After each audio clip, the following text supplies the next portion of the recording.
بسم اللہ الرحمن الرحیم۔ السلام علیکم ورحمۃ اللہ وبرکاتہ۔ امید کرتا ہوں آپ سب خیریت سے ہوں گے۔ میں ہوں کاشف محمود، اور آج کی ویڈیو میں آپ کو جسمانی بیماریوں کے ریلیٹڈ خاص طور پر وہ بیماریاں جن کا تعلق جسمانی ظاہری اعضاء کے متعلق ہے، جیسے پھوڑے پھنسیاں بن جانا، خارش ہو جانا، یا اس طرح کا کوئی بھی آپ کو مسئلہ ہے، اس کے علاوہ کوئی بھی جسمانی بیماری ہو، اس کے لیے آپ اس عمل کو کریں، انشاءاللہ آپ کو بہت فائدہ ہوگا اور اللہ رب العزت بہت جلد آپ کو صحت عطا فرمائیں گے۔ اس کی وجہ یہ ہے کہ میں نے وظائف جن اعمال سے شروع کیے ہیں، یہ وہ اعمال ہیں جو آقا پاک صلی اللہ علیہ وسلم اور صحابہ نے اپنائے ہیں، اور اللہ رب العزت نے چھوٹے سے چھوٹے مسئلے سے لے کر بڑے سے بڑا مسئلہ بھی ان کا حل فرما دیا۔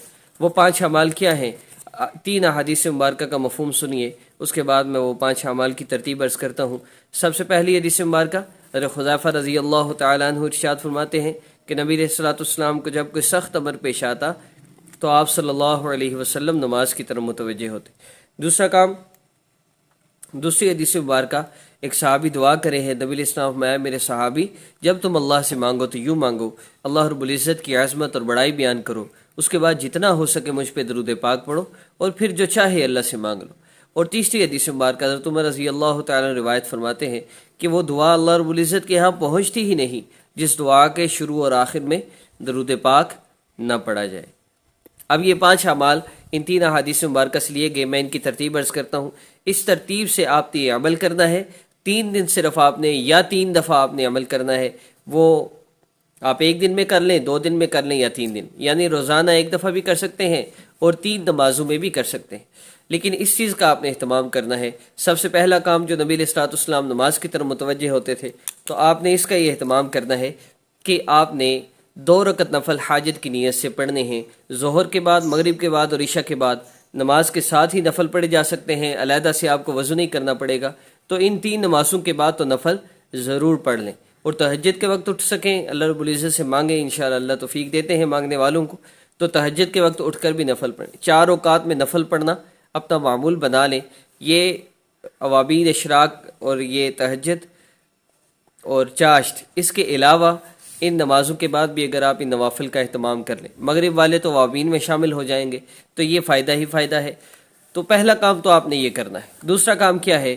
اللہ رب العزت کی عظمت اور بڑائی بیان کرنا۔ سورہ فاتحہ الحمدللہ رب العالمین سے غیر المغضوب علیہم ولا الضالین تک اللہ رب العزت کی عظمت اور بڑائی ہے، قیامت کے دن کا تذکرہ ہے، اور اللہ رب العزت سے مانگنا ہے، اللہ کے غیر سے نہیں مانگنا، اور اللہ رب العزت سے دعائیں مانگنی ہے گمراہی سے بچنے کی، اور نہ گمراہوں کے راستے پر چلنے سے اللہ سے پناہ مانگنی ہے۔ تو یہ اللہ رب العزت کا ذکر ہی ہے۔ اس کے ترجمے کو ذہن میں رکھتے ہوئے آپ نے سورہ فاتحہ پڑھنی ہے 7 مرتبہ۔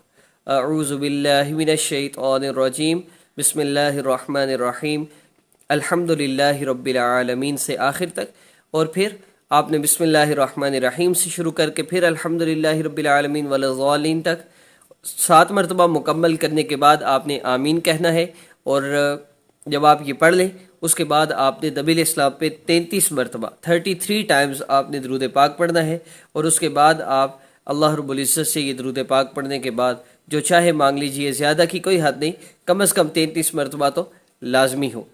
اس کے بعد آپ نے جب درود پاک پڑھ لیں تو اللہ رب العزت سے اپنے مسئلہ کے لیے دعا کرنی ہے۔